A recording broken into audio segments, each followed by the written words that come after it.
আমাদের রাজ্যের মুখ্যমন্ত্রী তথা মমতা ব্যানার্জি, মমতা বেগম, আমি বলি মমতা বেগম, উনি যেভাবে একটি সম্প্রদায়ের পোষণ করছেন, আগামী দিনে পশ্চিমবাংলার পরিস্থিতি না বাংলাদেশে রূপান্তরিত হয়।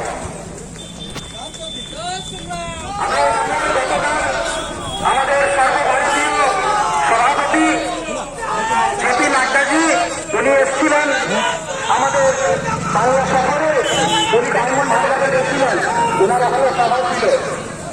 এই পরিস্থিতিতে